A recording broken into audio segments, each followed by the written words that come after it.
Bismillahirrahmanirrahim. Assalamualaikum warahmatullahi wabarakatuh. Halo teman-teman semuanya, gimana kabar kalian hari ini? Semoga kita semuanya selalu dalam lindungan Allah, menjalankan semua aktivitas dengan sebaik mungkin, dan tak lupa untuk membaca sholawat dan amalan ibadah yang lainnya. Allahumma sholli ala Sayyidina Muhammad wa ala ali Sayyidina Muhammad.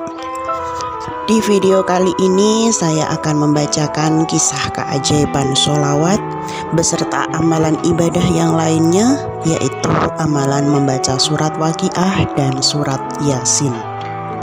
Yang pertama ini nanti akan saya ceritakan kisah nyata dari beliau Mbak Lastri. Yang kedua dari Mas Ahmad Syaifuddin Zuhri, dan yang ketiga dari Mbak SHT.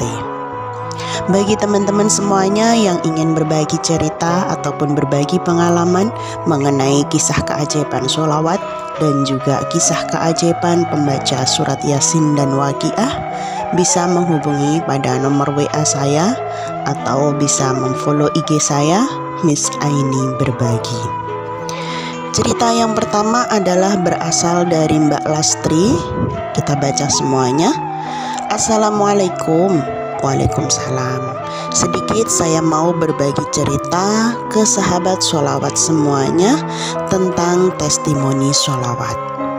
Sudah 3 hari, 4 harian, saya itu sholawat Jibril, niatnya 25.000 sehari.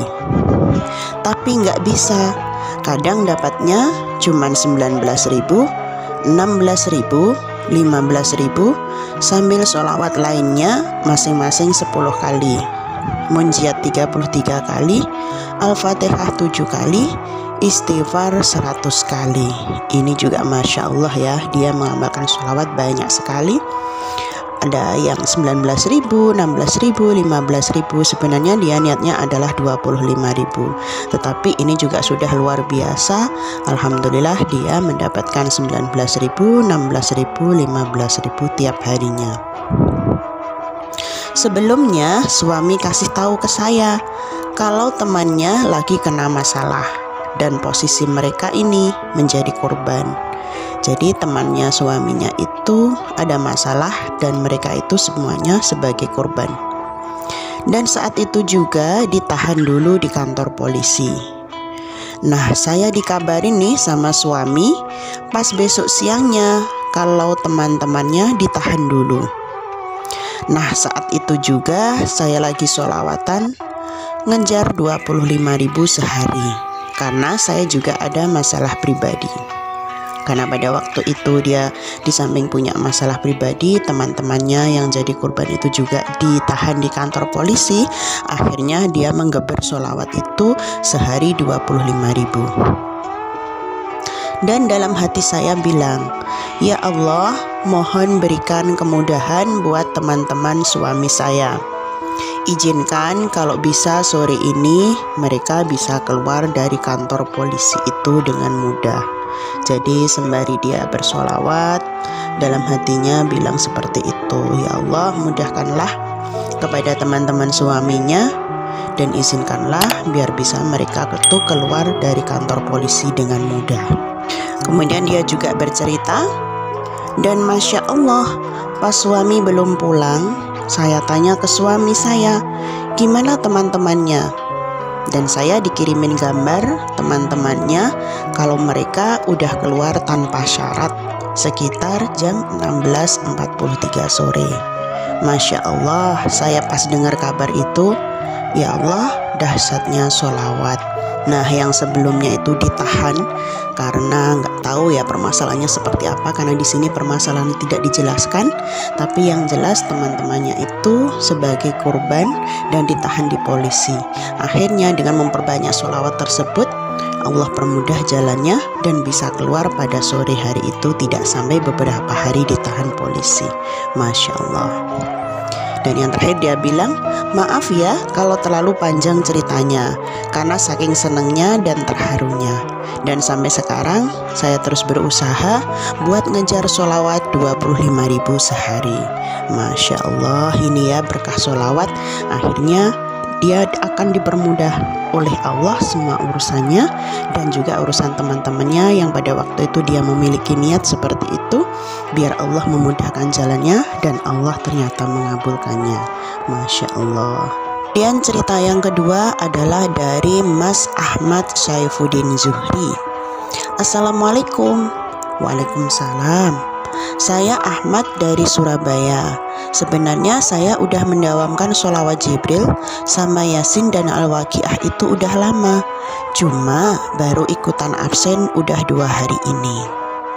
Sedikit cerita sama share pengalaman. Susah sebenarnya mau diceritain, karena Masya Allah, Allah itu benar-benar maha segalanya. Mulai urusan kerja yang gak nentu, yang info dari kantor pusat bahwa ada pengurangan karyawan, dan alhamdulillah saya diselamatkan Allah, yang akhirnya pindah ke kantor pusat, sampai dengan urusan utang piutang sedikit demi sedikit terselesaikan.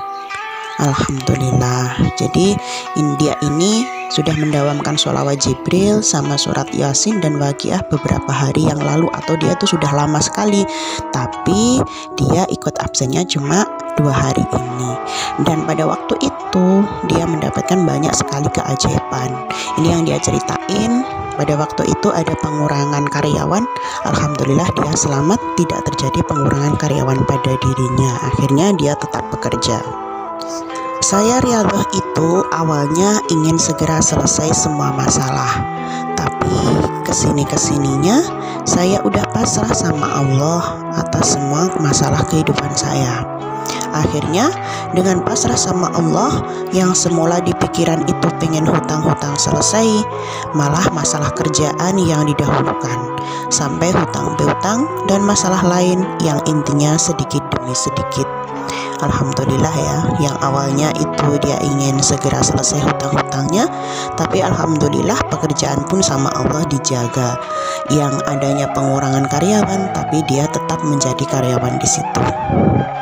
Kemudian dia bilang, saran buat teman-teman, jangan pernah berharap dengan riyadhah ini ingin segera selesai permasalahan-permasalahan Anda, tapi berharaplah bahwa Allah mengampuni semua khilaf dan dosa kita, yang intinya jika dosa dan khilaf kita diampuni dan Allah menerima taubatan nasuha kita, insya Allah semua doa-doa Anda semua yang tertunda maka akan satu-satu diijabah, dan itu hukumnya pasti. Masya Allah. Ini juga saran buat saya sendiri ya, dan juga teman-teman, bahwasanya ketika kita itu berriyadhah membaca surat Yasin, surat Waqiah, kemudian bersolawat, mengamalkan solawat, jangan mengharapkan apa-apa, tapi semoga Allah itu, atau harapannya adalah semoga Allah mengampuni semua khilaf dan dosa. Ketika kita itu sudah diampuni semua khilaf dan dosa, maka Allah itu akan memberikan apapun yang kita inginkan. Seperti itu saran dari Mas Ahmad. Dan Mas Ahmad juga bilang, tapi jika mengharap segera selesai masalah, dan pada akhirnya nggak selesai, maka kecewa yang ada. Maka pasrah dan lemesin aja, serahkan sama Allah. Nah bener ini ya, kalau kita mengharapkan sesuatu, ayo cepat selesai ya permasalahan saya, ya Allah semoga selesai permasalahan saya, dan akhirnya nggak selesai, maka kita akan kecewa ya.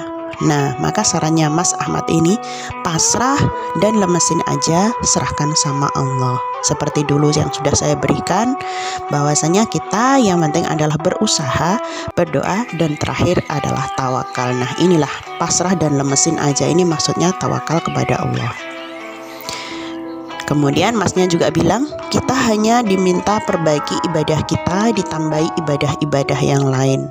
Dan ada lagi, jadikanlah sholat dan sabar sebagai penolongmu. Satu hal lagi, sampai detik ini saya masih ada hutang loh, tapi saya nikmati. Saya hanya yakin banget, jika Allah memberi saya hidup, maka semua sudah ditentukan oleh Allah. Mulai dari jodoh, maut, dan rezeki. Memang ini benar ya. Mulai dari jodoh, maut, rezeki itu semuanya adalah sudah ditentukan oleh Allah. Yang penting kita berusaha, berdoa, dan yang terakhir adalah tawakal. Dan Mas Ahmad juga bilang 3 hari lagi dan sampai dengan tanggal 12 adalah jatuh tempo semua hutang-hutang saya, dan Allah pasti bantu. Dia bilang seperti itu. Tanamkan hal-hal positif, karena kata Allah, aku sesuai dengan apa yang menjadi prasangka hamba-hambaku. Kalau kita berprasangka bahwasanya Allah itu baik, maka insya Allah kita juga akan mendapatkan kebaikan tersebut. Kemudian dia juga meneruskan, yuk kita saling menguatkan, saling merangkul, dan saling kasih support. Insya Allah itu adalah dari nasihat, saran, dan juga cerita dari Mas Ahmad Saifuddin Zuhri. Dan yang ketiga, kita lanjutkan dari ceritanya Mbak SHT. Assalamualaikum mbak-mbak semuanya, aku mau berbagi sedikit cerita. Waalaikumsalam. Semoga jadi motivasi buat saya pribadi dan yang lain juga, amin. Ini hari kelima aku riyadhah WYH 40 dan SYA 40H. Saat ini aku lagi dalam masalah keuangan, masalah klasik pinjol. Nah ini ya permasalahannya, dia itu adalah permasalahan pinjol. Aku anak yatim piatu dan saudara-saudaraku tinggal di luar kota. Masya Allah dia punya hutang pinjol dan dia anak yatim piatu dan saudaranya itu tinggalnya di luar kota. Tapi alhamdulillah aku punya kerjaan kontrak. Akhir-akhir ini aku kepikiran hutangku yang semakin banyak. Jadinya aku tidak fokus kerja dan uring-uringan mikir ini bagaimana cara membayarnya. Nah seperti itu ya, kalau hutang pinjol pinjaman online kan itu selalu naik-naik kayak gitu. Aku sudah sampaikan ke saudara-saudaraku, tapi mereka tidak bisa bantu. Aku benar-benar merasa sendiri, tidak ada lagi yang bisa aku andalkan selain Allah. Masya Allah ya. Jadi di saat dia itu sebagai anak yatim piatu, kemudian saudara-saudaranya tinggal di luar kota dan punya hutang pinjol, dia minta bantuan ke saudara-saudaranya tetapi tidak bisa membantu. Akhirnya dia merasa bahwasanya dia benar-benar sendiri, tidak ada yang bisa diandalkan kecuali Allah. Akhirnya aku sholat taubat dan mulai riyadhah. Itu pun hari kedua riyadhah aku datang bulan. Jadi aku cuma berbanyak sholawat dan istighfar. Karena pada waktu itu dia tidak bisa melakukan sholat dan membaca surat WY 40H dan SY 40H, maka dia memperbanyak istighfar dan juga dzikir pagi dan petang sambil ikhtiar mencari jalan keluar. Kemudian dia bilang, hatiku mulai tenang, aku sudah bisa tidur dan makan, dan mulai kembali fokus bekerja. Ya Masya Allahnya lagi, Allah kirimkan orang-orang baik untuk membantuku. Padahal aku tidak cerita apa-apa ke mereka. Perlahan tapi pasti Allah baik sekali. Asal kita yakin sama Allah, apapun itu dahulukan Allah. Nah seperti ini ya, benar sekali. Semua permasalahan itu kita kembalikan kepada Allah. Dan yang terakhir dia bilang, semoga saya dan teman-teman pejuang riyadhah di sini bisa istiqomah dalam kondisi apapun dan dimudahkan Allah dalam mencari solusi permasalahannya saat ini. Amin, amin ya robbal alamin. Harapannya selalu seperti itu ya. Dari beberapa kisah yang sudah saya sampaikan tadi, mulai dari kisahnya Mbak Lastri, Mas Ahmad, dan yang terakhir adalah Mbak SHT, kita tahu bahwasanya segala sesuatu di dunia ini pasti punya sebuah permasalahan. Sebuah masalah itu ada dalam kehidupan kita. Dan ketika kita itu memiliki semua permasalahan tersebut dan kita mengembalikan semuanya itu kepada Allah, maka Allah di situ juga akan merangkul kita. Allah juga akan membantu kita dengan beberapa cara yang kita tidak mengetahuinya. Dan selalu berprasangkalah baik kepada Allah, karena Allah itu tergantung pada prasangka hambanya. Tadi di situ sudah banyak sekali saran yang sudah diberikan oleh Mas Ahmad dan juga cerita dari Mbak Lastri dan Mbak S Hati. Semoga ini semuanya bisa memotivasi pada diri saya sendiri dan juga bisa memotivasi pada teman-teman semuanya untuk selalu berusaha, berikhtiar, berdoa, dan yang terakhir adalah bertawakal, memasrahkan semuanya ini kepada Allah Subhanahu wa Ta'ala. Wa akhiran, wassalamualaikum warahmatullahi wabarakatuh.